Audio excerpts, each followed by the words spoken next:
Assalamualaikum warahmatullahi wabarakatuh.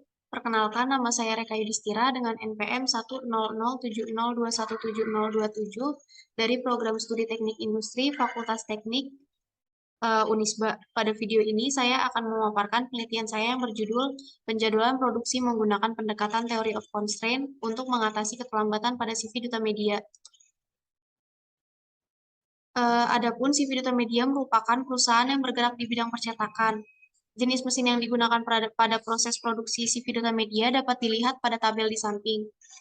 Yang menjadi fokus utama pada penelitian ini yaitu aliran produksi jenis mesin SM52. Hal ini dikarenakan permintaan produk yang melalui lini produksi mesin SM52 sering terjadinya keterlambatan.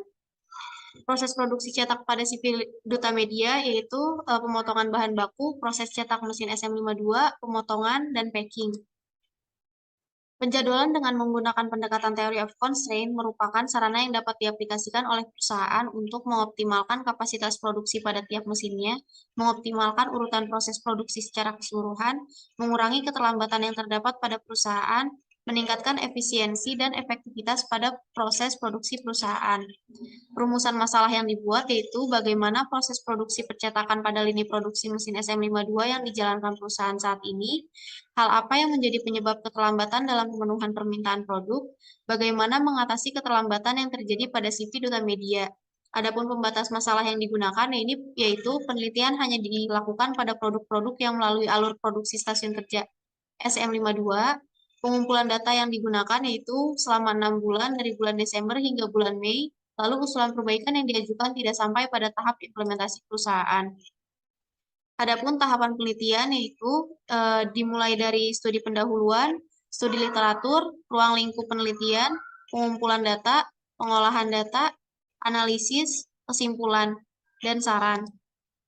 Lalu memasuki tahapan TOC terdapat identifikasi constraint, eksploitasi constraint, subordinasi non-constraint, elevasi constraint.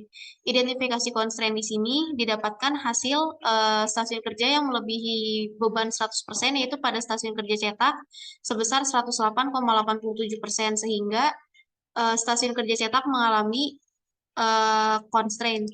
Selanjutnya dilakukan eksploitasi constraint dengan linear programming didapatkan hasil yaitu produk 1 dengan 2050, produk 2 2800 dengan menghasilkan keuntungan 122.409.200. Adapun subordinasi non-constraint di sini menggunakan penjadwalan CDS.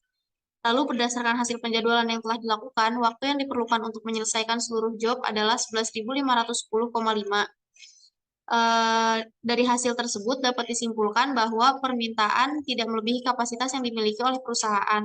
Selanjutnya yaitu elevasi constraint dilakukan dua alternatif. Yang pertama subkontrak dengan biaya 936.650, lalu alternatif kedua overtime dengan biaya 701.676 rupiah.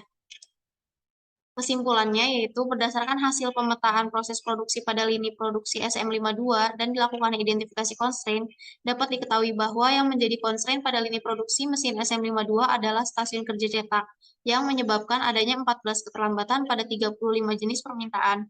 Hal tersebut disebabkan oleh kapasitas yang dimiliki oleh mesin cetak lebih kecil dibandingkan dengan kapasitas yang dibutuhkan. Berdasarkan perbaikan yang telah dilakukan, jumlah job yang terlambat menjadi berkurang, yaitu terdapat 2 keterlambatan. Perbaikan yang dilakukan dengan menggunakan tahapan TOC yaitu identifikasi constraint, eksploitasi constraint, subordinasi non-constraint, elevasi constraint. Berdasarkan tahapan TOC didapatkan hasil optimal pada stasiun kerja cetak yaitu memproduksi 205.000 lembar brosur dan 280.000 lembar box.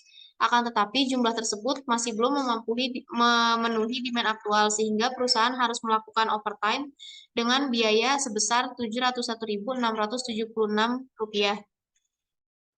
Sekian presentasi pemaparan hasil penelitian saya. Mohon maaf apabila terdapat kekurangan.